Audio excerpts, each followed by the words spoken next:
Eko panzaka basekele nyonso ye suka ya bomoi na motwe yango bakumisaka te soki moto nakufi te poto yebi te basekele nyonso ekobima yango balobalobaka te soki moto nakufi te poto yebi te basekele nyonso ekobima. Vou tirar ainda chapéu, o meu sentimento mais é porque quero se falar porque Kazi era meu amigo. Por isso falamos toda a comunidade angolana que vivemos aqui na Finlândia. É muito triste de perder um grande elemento, tá bem? Kazi era uma grande pessoa para nós, tá bem? Ninguém pode falar que ninguém é perfeito, mas para mim Kazi era grande amigo.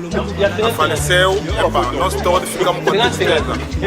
É por isso que vou falar mesmo, estamos aqui, todo mundo sente mesmo, estamos numa pressão mesmo. Não é impressão. Não é pressão. Estamos no tempo mesmo. Sentimentos. Não é sentimentos. Não, tristeza, tá vendo? Uma condolência na família do Casimiro Farinha. Estou mandando muito sentimento do meu lado. Muito obrigado. Muito obrigado. Parce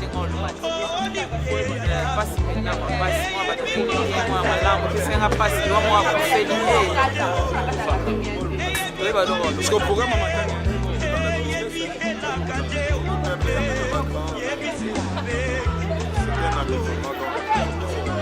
eza makambo ndenge ezalaki lobi tozalaki wana explike biso ezalaki aksida ya moto eza mpe triste mpona biso nyonso eza kolela l'ami c'est Casimiro Farinha, donc il est dans la Yébélié, c'est un ami vraiment proche. Leki ya nani? Bon, Leki ya prophète, prophète, notre grand frère, et ami proche ya Mawete Susu, na Kambomo, alors Mawete okunda ye, Mawete azela kati ya ngula. Un message. Tes messages venaient epanzana donc car il n'y a rien à dire. Siko makambo matanga ya ndeni toala matanga pe na terrain. Matanga en tout cas toza na profonde douleur ya ndeko na biso africain wa kufi. Biso nyonso faut topartager douleur wana. Ok, c'est bon. Père andeni makambo matanga tokufeli communauté africaine na kati ya Finlande ba ndei kolobini mpona masolo wana. Bon, d'abord, nalongoli vraiment chapeau. Apesi ba condoléances na famille oyo azali retrouvé Kazi ali ami pena oyo ngana yambie na centre Imatra donc ntango aye nga azalaka déjà wana na yambie tovandi topasi vraiment ba moment moko ya kitoko na centre wana. Alors ntango nazwaki nouvelle ya liwa na ye esalaki nga vraiment pasi parce que aza ami oyo tokaboli na ye batemps ebele ya kitoko tovandi na ye bamoment ebele batemps ebele. Programme ya matanga ya ndeni? Programme ya matanga en tout cas ngai nakoyeba mpena comme tel te donc il faut tuna aza na ndeko na ye azali mosali na nzambe monene na kati ya mboka oyo ifo koluka kobenga ye mpona koyeba ndenge nini baprogramme ya matanga vraiment eyali. Donc eza mpena mpasi mingi moto bovanda na ye bopartage na ye bamoment na centre koyokaki atiki biso vraiment donc douleur quoi. Rien à dire. mingi kuta olobe yake me naloba kaka poko ya kufi naloba tovanda na ye na centre bazalaki bapere bafrère seba baparent batebele tozalaki ebele na centre moko ya mwasinga moko antuka bayaki kino wana bandeko nanga pene ya mibali soki akufi yango malamu me mpo na Kazi lokuta Kazi azalaki ka malamu kosala tu na journée okanga kando omona ndenge akanga kando omona ngo te donc Kazi aza mona mobali moko nayebi te Obrigado. Muito obrigado a fala português. Aha. kidogo eu sou angolano Mais estamos só tristes mesmo que estamos a viver com ele, que estamos a passar por esse todo momento de anteontem que recebemos a mensagem que Casimiro morreu lá em Angola. Ele tinha viajado, ele não vive lá em Angola, ele vive aqui, toda a família, filho e tudo, estão aqui. Ele tem aqui 5 filhos com a mulher. Ele viajou por 12 dias e morou lá. Estamos dando só muitas condolências na família dele toda, na família lá da Angola e a família que estão aqui toda. É isso que estamos a falar. Esse tudo que ficaram, tem como ficar agora atento de viver, pela nossa vida toda, como que estamos aqui. A vida é sempre, a vida é normal, mas nós próprios que estamos a viver, que podemos se controlar, como que podemos andar, é que não sabemos o que isso aconteceu pelo Casimiro. Amanhã que é nós, hoje é ele, amanhã é nós. É isso que podemos saber, a nossa vida está na mão de Deus. Facto de Deus, nada que não vamos fazer. E o que estamos a fazer aqui, como que estamos a viver aqui, que estamos aqui, é Deus. Porque o que aconteceu com o Casimiro, nós que não podemos saber disso. É só Deus que sabe disso. Eu quero aumentar uma coisa, a família. É só isso. É só minha condolência que mandamos pela toda a família. A vida do Casimiro fica em paz. Muito obrigado.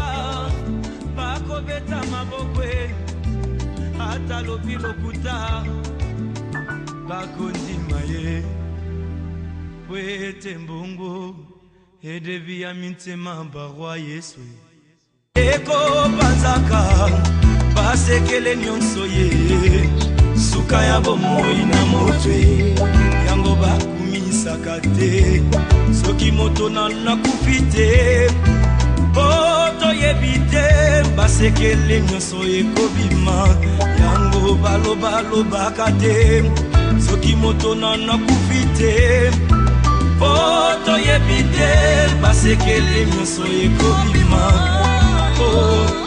Iwa eyebi mbongo te eyebi bapokwe te eyebi babalani te ezalaki na roi moko très puissant sur la terre azalaki na mwana na ye alingaki mingi kombo na ezalaki Rei Soleil alikaki ete soki akufi epale mwana oyo ayingela na bokonzi na ye mokolo moko balali mpe balamuki mwana oyo akufi oliwa eyebisi mabe soki liwa ebaki mbongwe te barwa bakufaka te barishe bakufaka te o te bakonzi bakufaka te soki liwa ebaki mbongwe nde papa nanga kufaki te mama nanga yakufaki te o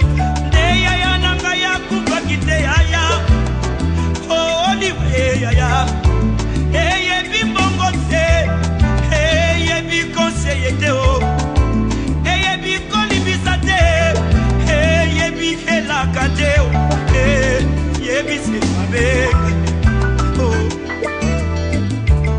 eyebi semabe soki liwa ebaki minduki nde basoda bakufaka nte kolo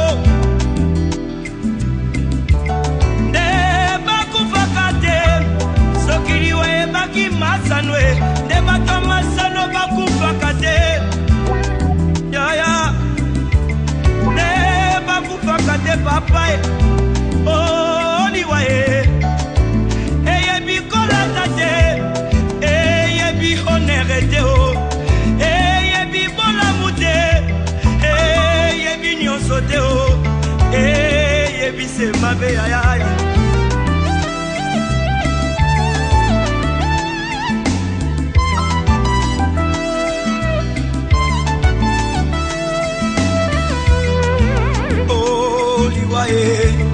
Yangombe Satana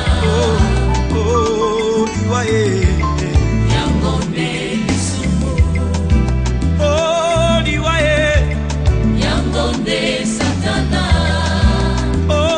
Liwaye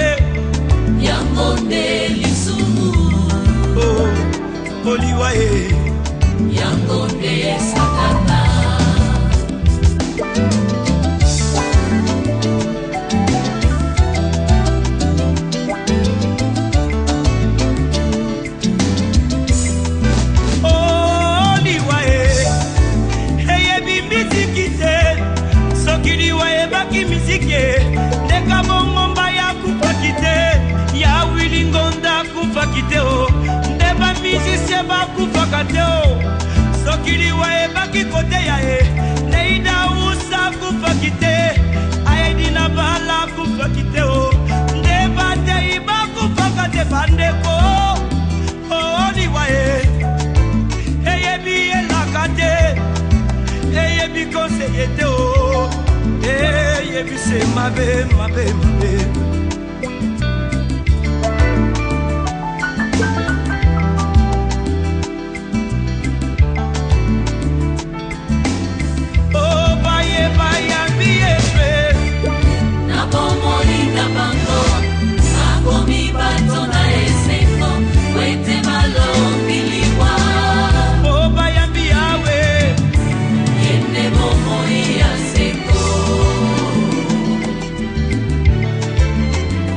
ndeko na ngai okoki kobina okoki kosepela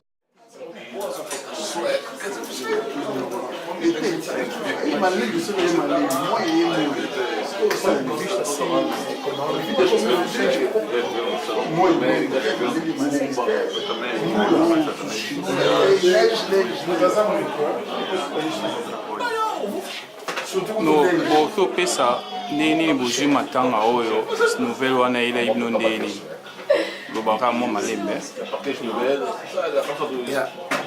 Sim, falei português. Do meu ponto de vista, eu acho que é uma mensagem que afetou todos nós, toda a comunidade em particular. Eu acho que a razão que nos fez chegar nesse lugar foi o que perdemos um irmão, né? Esse é um grande irmão que foi, de facto, não sei como que nós podemos considerar, quer dizer, uma pessoa muito importante na sociedade. Eu acho que cada um, de facto, leva essa consideração, de facto, que seja como um sujeito de sustento a todo mundo, né? Que não seja só porque a nossa participação, mas nós devemos pensar no que devemos fazer, porque esse é um grande irmão que nós perdemos. Quer dizer, é um vazio e que aquilo que se diz não podemos substituir. É difícil. Nós perdemos um irmão, de facto, calorosamente. Estou a dizer que, até, talvez pela palavra, né? Mas eu acho que tem mais alguém que pode dizer alguma coisa. Ok, merci. Nde nini ozwi message ya matanga oyo português ou bien lingala? Sim, uma ocasião. Poucas vezes que nos vimos, vamos por aí 10 anos que nos vimos e a última vez que nos encontramos foi no encontro. Nós conversamos muito, eu fico sem palavras. Desejo bom descanso ao Senhor, fico sem palavras. Merci. Não, maman.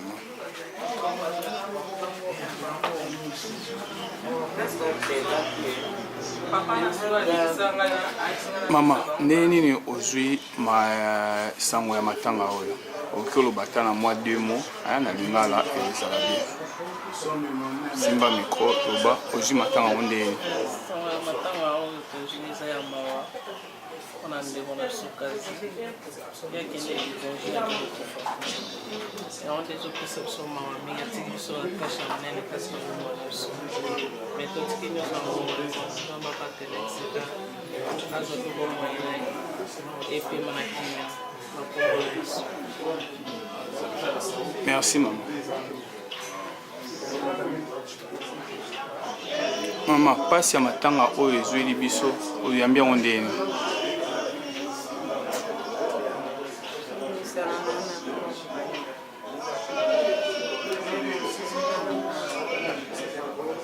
Ouais, ezosala pasi na communauté africaine nyonso, mais programme ya deuil awa ezokontinue kaka bato bazokontinue koya obi ndeni?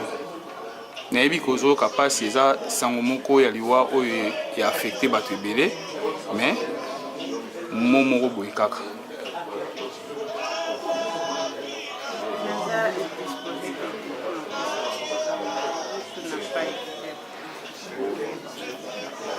Mama bongo yo koloba likambo moko boye. Afala português. Deixa que eu fala. Ela vai falar. Deixa que eu falo. Ela vai falar. Fala qualquer coisa. Oyambisa mwango ndenge nini? Afala português. Uma vidagem. Você se sentiu... Vou te falar em português. Em português. Como é que eu recebi a notícia do como é que uma pessoa recebe uma notícia de eu senti mal. Fiquei mal. É sempre triste perder alguém, né?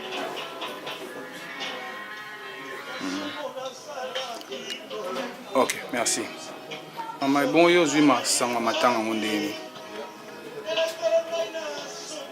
Sanga matanga eza sango ya pasi mingi pamba te.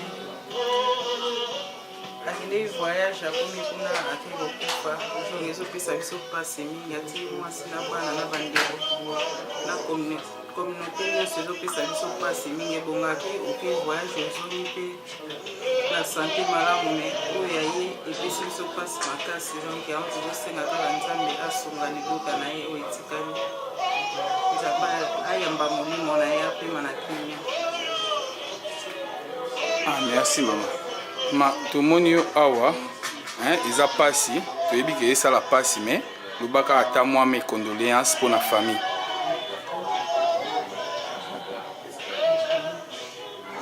Nayebi ke eza sango moko ya mawa eza facile te donc toujours comprendre communauté africaine mobimba eza affectée ozwi sango yango ndeni ata na portugais.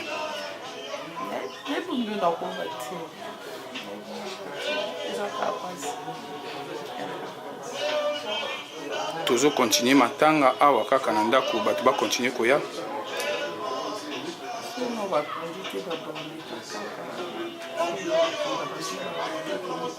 Ok, peut s'adresser à Awa Soroyebi. Merci. Ok. Maman bon et olobini. Pour na sango e komeli biso ya pasi. Eza pasi. Ukamona ezaka eloko mbongo toujours ezaka pasi.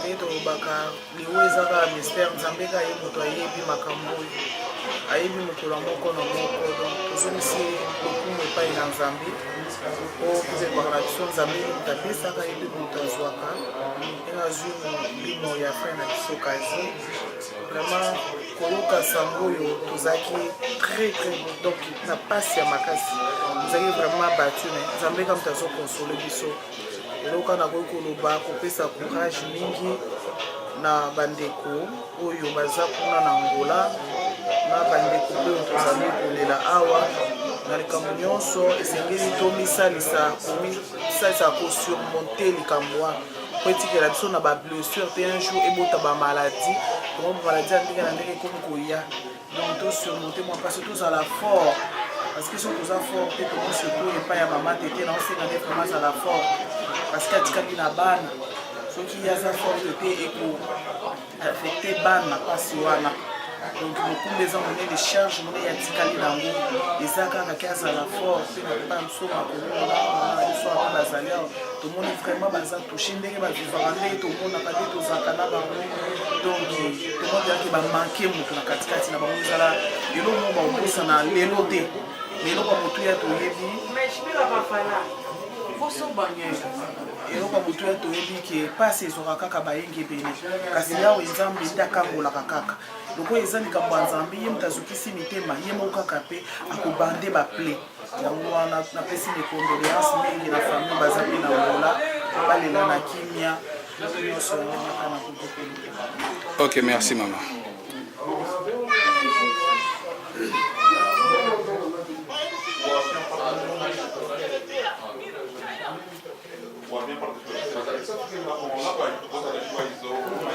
Maman Mbote. Obrigada. Soki oyokanga, soki oyokanga te mutu moko okyo interpréter ngai. Mais est-ce que d'abord avant to banda opesa programme ya ba mama mususu batikai na bandaku o baolinga baya awa mais bayebi programme pena bien te. Est-ce que possibilité oki koyebisa biso sango d'abord oyoka kyango ndeni? Para dizer a verdade, que eu não estava cá. Eu cheguei há dias e quando cheguei, encontrei já a notícia do falecimento do irmão. Eu não posso dar o programa, nem sei como será o programa das outras pessoas, como chegarem cá, como será. Mas a morte é sempre uma tristeza. Eu cheguei, vim ver a minha filha e a minha filha diz que era muito amigo dela, era amigo da família, era uma pessoa muito prestável, que encontrei-a com lágrimas nos olhos, ela foi buscar no aeroporto, triste, com lágrimas. A minha filha, o quê? Eu vim te buscar só por vir, mas estou muito triste, porque morreu alguém, uma pessoa muito amiga, muito prestável, muito conhecida aqui no meio da comunidade, então eu estou muito triste por isso.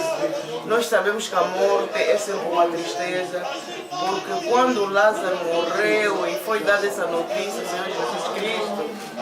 o Senhor Jesus Cristo chorou pela morte de Lázaro.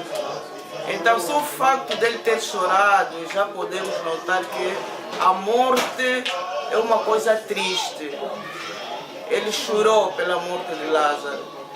Então, tudo que é morte, tudo que é para passar da terra para o outro lado, deixa sempre um vazio, deixa sempre um sofrimento no coração da família, no coração dos amigos, das pessoas mais chegadas. Então, não foi fácil a recepção desta notícia. Quer dizer, eu estou aqui, vim a passeio e encontro esta tristeza de acompanhar a minha filha, porque eu até nem conhecia o senhor. É uma tristeza. Muito obrigada pela... Obrigado.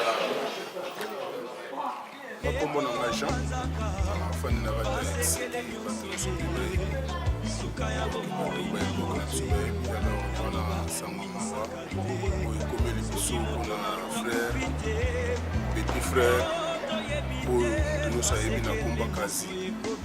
Donc biso nyonso qualité angolais, congolais, brazzavillois, tout donc tous a bien frappé pour petit qui bien avant. Donc aza mutu yo ngana ebi na kata Finlande te. Donc tous a bata secteur moko na kata Luanda ba Petrangol, ba ba Petrangol ya munene. La zone estébélée. Donc, comme on a dit, que les gars ont un âge, nous avons fait ça. Les gens sont là, ils voient tant qu'il y a des babati. Donc, quand on a voulu le faire, donc on a décidé de condoléances pour les familles et puis pour la bana, moi aussi, courage. Donc, ils ont venu dans Zambie. Bon, là,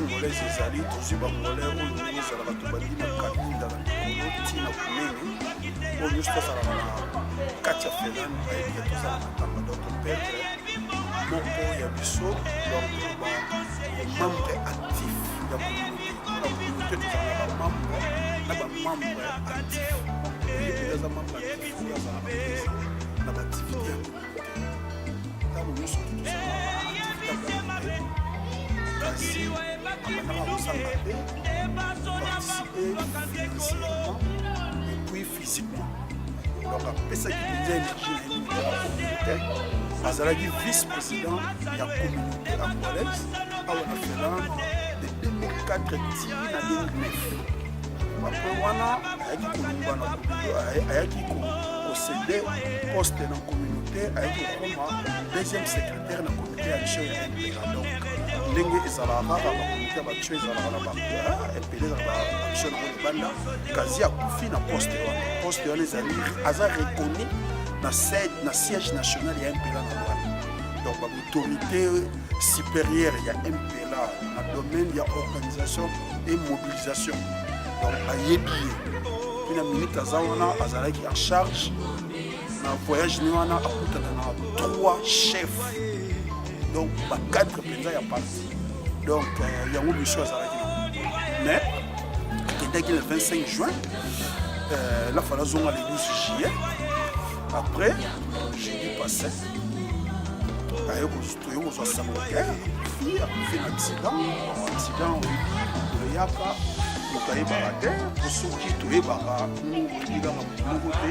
akoki kosouete kua eloko ndenge wana ekomela ye na bafaçon na midele yango wana vraimen toza vraimen choqué na mort na ye surtout nga oyo donc naza kotravaille na ye donc naza vraimen touché koperdre mpenza oyo balobaka moko ya babras droit po motu akomi na lwanda le 25 ozosolola na ye na batelefone na bafacebook oyokani boye donc mbala moko oyokaka kaka moto akufa ntango azokufa samedi donc tolo bageli tosoli na ye atindi nimero na ye moko oyo aza nango tokoki kosololaka de temps en temps mpona kopesaka barapport ndenge banimo ezoleka après deokaka bayokola pene fatuka eza machoc mpona biso te yango wana programme matanga ezali tozepa ya grand frère na ye grand frère na aza prophète mokolino farinya ayebani mingi mpe na milie ya basali na nzambe oyo tokoki koyebisa bino ndenge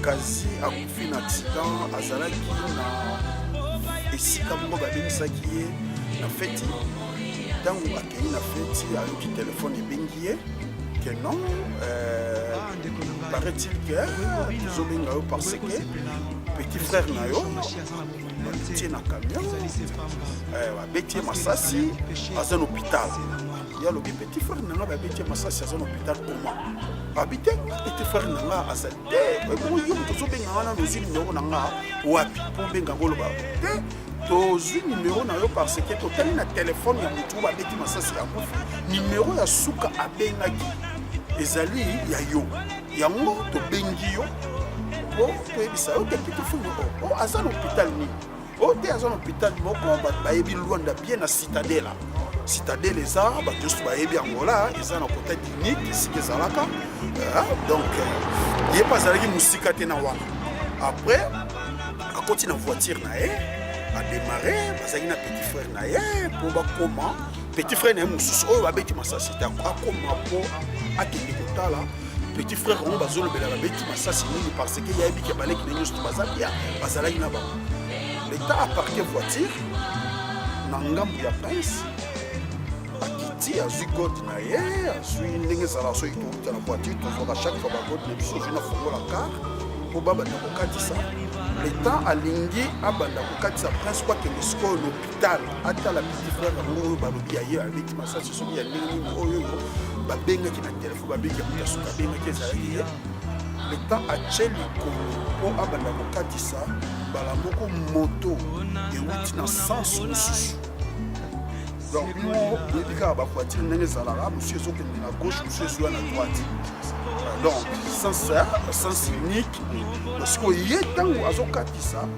ole moto ekende na sens oyoyo bavoitire ezokendele na sens normal direct yango ye na sens au contraire mbala moko etutie ntango etutie na vitesse oyo moto ebandako ya nango oyebi kaka soki voiture tolokotutio na voiture mobe moto akweyaka ata moso akwei na sa pine lomoye soki moto etutie ntango etutie akwe aningani likolo ya moto pine ya moto ezwie na likolo moto ekwei lokola esiemokete ememi likolo sikoyo na mwa likolo boye etuna ye sikoyo bani kobeta na presse donc moto ekweyaki moto oui moto ekweyaki parce que likolo ekangamai na moto ekweyisaki alors motu na ye sikoyo ezwaki choc le temps azoluka sikoyo abimisa likolo na ye na moto ndenge esemokela motu na ye sikoyo ezobeta sikoyo na presse alors motu ezwaki choc akendaki na hôpital accident esalamaki samedi ekomi dimanche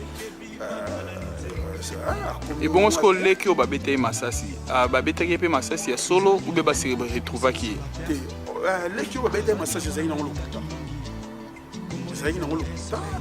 babetaki na bango leki masasi alors bameki ye mpe koluka numero ya telefone ya moto oyo ebengaki ye donc emonana te mais sikoyo ndenge na tuna estce leki yango wana boza na contact na ye a expliquer bino mukie bon ndenge na ye meki koexplike biso mo moke ndenge ni makambo yango eleki bon ir pare numero ebengaki dessin kasi donc numero wana ezoleka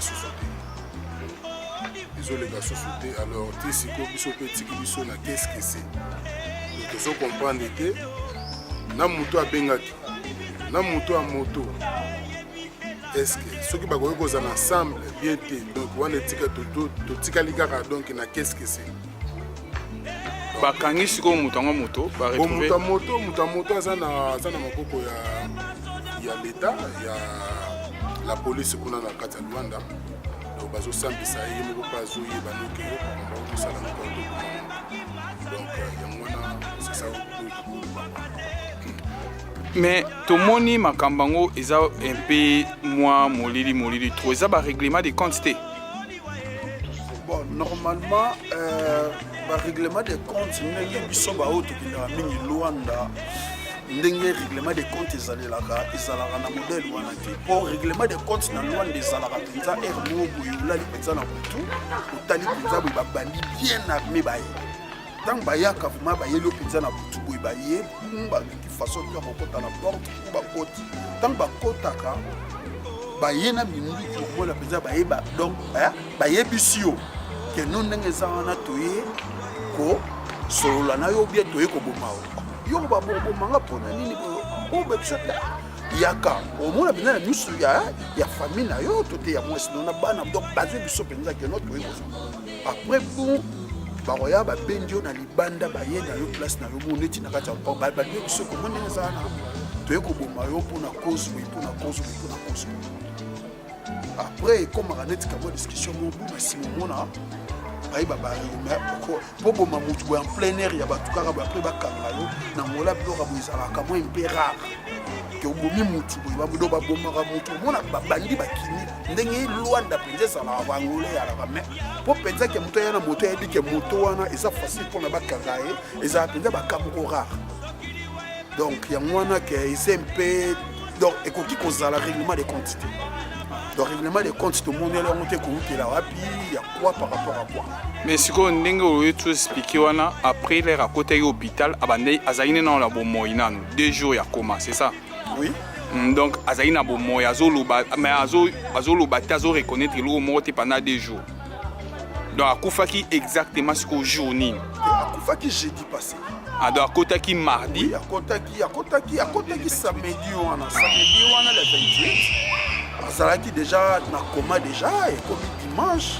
azalaki selon bainfirmier na badocteur babike non eza nango ma akobika ozala ne bien kala te ndenge docteur baza koloba bazalaki korassire ka ozala bien ekomi lundi mardi mpona balingaki soki arécupéra ataka mois mpo batyai na avion aye bazonga na poto awa rapidement po akontinue kozwa baswe na ye mais le temps que docteur na famille ezo rassurer que non aswa ataka mwa souffle moke a reconnaître ataka mwa moke po permettre akota na avion de kokoma bon mardi donc toloba samedi dimanche lundi mardi mercredi donc jeudi nango na batongo wana ya babutu toyekozwa sango kaka awa ke non kati mote. Ok, avant tokota na programme nalingaki toyeba sikoyo baimpression na yo okolo bango na portugais baimpression na yo na ndenge makambo oyo nyonso eleki tomoni yango vraiment très drôle babengaki na telefone moto abengaki na telefone ayebani te ekei oyo balobaki ke babeti masasi alamuki mpo na communauté angolaise nyonso ezolanda yo so okoloba mokie na portugais makambo nyonso wana général omoni yango ndeni Então, segundo eu, como sou assim, chamo Zé Gato e sou, no momento, estou trabalhando como vice-presidente na parte da comunidade aqui na Finlândia, dos angolanos. Já, na minha opinião, é um pouco triste, porque, contudo, estamos pensando que isto aqui é uma coisa mesmo, não estamos vendo bem claramente, não estamos bem esclarecimento que com tudo isso que nos aconteceu, Só que posso dizer, estamos pensando que é a vontade de Deus deixar que tudo seja feito. Mas se não é a vontade também de Deus, deixar que Deus que pode julgar neste caso. Mas perdeu mesmo um grande elemento dentro da comunidade angolana aqui na Finlândia. Et bongo loba peka na portugais ba communauté angolaise nyonso siko na mokie malgré la kadiazo pesa biso programme nyonso ya manifestation ningi koleka mais soyi occupé sa communauté angolaise programme moko boy jusque là bo arrêter nini mais avant to koma wana pona nini ba salité que non est-ce que vous prévoir que ebimbe pe kokiko ya awa na Finlande ezonga na Finlande awa. Bom, no caso normalmente é o seguinte, como nós todos conhecemos que temos conhecimento se alguém que tem nacionalidade daquele país onde ele reside, é muito possível mesmo que o corpo pode regressar aqui na Finlândia. Mas só que o nosso irmão que é o falecido, ele tinha a sua nacionalidade angolana. Então no caso que nós tentamos mesmo, como a família, como também a comunidade angolana aqui na Finlândia, tínhamos tentando mesmo que o corpo para regressar aqui na Finlândia, mas os finlandeses tinham dito que é impossível. Como ele morreu lá na terra natal, então seria também seja que enterrado lá na terra natal. E por isso, mas lutamos pelo isso mesmo. Através das crianças, os filhos que ele deixou, a esposa, com a família, com nós, os irmãos daqui na Finlândia, que estamos com muita dor no momento. Deste problema que chegou mesmo aqui, nós todos não estamos muito bem, estamos mesmo cheios de dificuldades. Então eu penso que todo mesmo, em geral, toda a comunidade angolana, onde se encontra a nível do mundo, para nos dar pelo menos apoio mesmo espiritualmente. Porque o caso que nos aconteceu, perdemos um elemento que de 2004, como o presidente tinha dito, que até 2009 que ele trabalhou na comunidade, até que tomou mais lugar da segunda vice-presidente do partido. Não foi pouca tripa, ele lutou, é bom militar, é bom combatente. Obrigado. Tozong seli o micro, né? Ole kasiko na programme ya opesa, programme ya ibembe nyonso opesa pona ba téléspectateurs nyonso na communauté africaine nyonso yelanda o mais avant to kota kuna est-ce que question moka ya mukuse to ngai to yeba est-ce que ko kende na na Angola Mwasine azalaki d'accord ou azalaki contre? Bon, quand vous voyagez en Angola, vous voyez que Mobile a toujours chef à la maison. Moi, c'est un Mobile qui est là, il y a des camarades, il y a des Mobile qui sont voyage, donc il y a un voyage d'affaires, un voyage à Bamakambo, mais moi si na ye ayebaki mobile azokende parce que nga naza moko ya oyo donc kasi aza moko ya ba bras droit na nga donc tant azo voyager programme ya voyage to yebi tango akomi mutaliboso tellement nazaki na poste année rapide nga na yeba so a changer numéro pas na bengaki moi si na le même jour a voyager le 25 le 26 tellement que ba dossier zalaki rapide ya ko traiter na Angola parce que là fallait kutana na Afonso Amérique Afonso un chef, membre du comité central et MPLA, et puis un camarade Ngola Yeto, un chargé de protocole, il y a comité central et MPLA, là il fallait un président de la jeunesse, il y a MPLA Betu Kangamba. La lettre déjà c'est qui vient de Sazalara Alfonso, mais ma lettre alors il y a le deuxième secrétaire quasi Koufi Akenda Rosa a suivi pour avoir la réponse il y a la lettre on a dit que l'administration les lettre fait quota après suivi dans Ezala. Donc moi si nous allons d'accord, puis allons voyage privé et puis de profiter qui n'a privé voilà pour ça la suivi à Moussala n'engue à Messana qui chaque fois qu'on servit Mbokana. Ok, au pesisco programme Yamatanga. Bon programme Yamatanga isa n'engue zawana bon to contacter qui ambassade mutu a pesaki biso comme horaire naie na ndenge biso to pensaki na idée ambassade ndenge zalaka biso na Angola na kota communauté ngai tant que président to sala ki lettre moko na famille otindaki na ambassade na biso ya Angola awa ezala na Stockholm on a expliqué ka et tant que Kazia zali mutu oya servira ki communauté angolaise awa na Finlande toexplikaki ambassadeur azwi lettre kaka lelo alors ye mutu apesi biso kamwa donc toloba asengi biso tosala exigence moko boye fo mwasi ya kazi aza obligé ya kose présenter na ambassade donc alobi na ye akende se présenter na ambassade biso totie donc famille accueilli après communauté nde esali ke toloba mwasi ya kazi azala donc azokende na ambassade akokutana na ambassadeur asokoli na ye fo akende donc eza prévu suka jeudi fo abima na Finlande na pokwa soit attaqué na bateau soit na avion de façon que vendredi na tongo ya semaine oyo azala déjà l'ambassade na moment wana matanga ye continuer bato baleka toujours koleka na ndako ou bien comment te bon wana ye mwasi déjà kokende eza mie malamu bato baleka susu na ndako te bazela ti mwasi ya kozonga na grand frère ya mowei prophète makolino na mwana kasi ya liboso donc eza bongo donc programme matanga eza bongo à partir ya les 10 toloba lokola jeudi oyo ezosenga bato bakoki na bango koleka mais jeudi na pokwa vraiment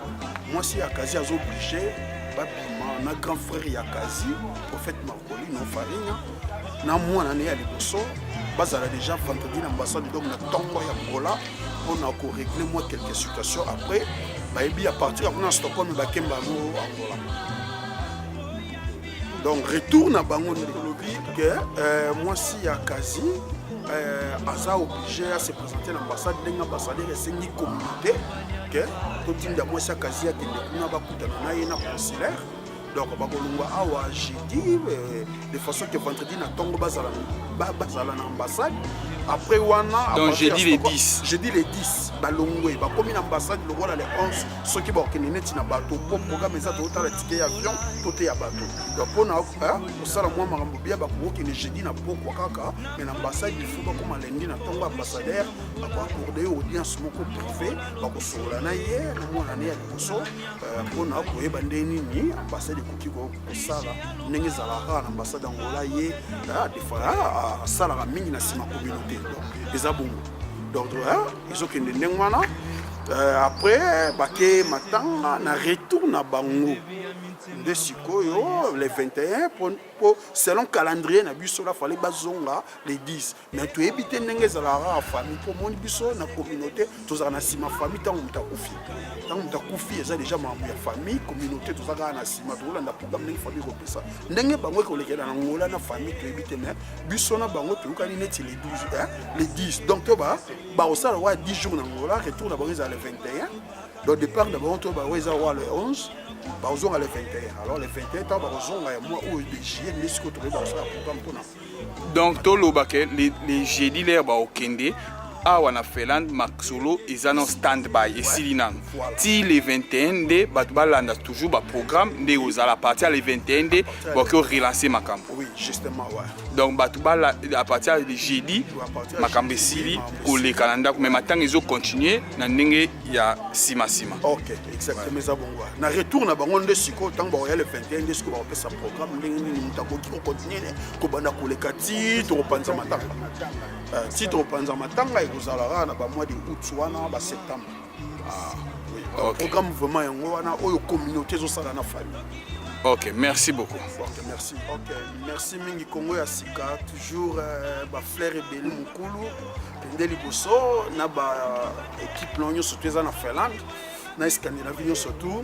Donc pese mino merci ndenge boyaki ko visiter biso communauté angolaise na likama oyo ekwela biso vraiment Flair Rebelle toza toujours si me pe ko soutenir. Merci. Merci.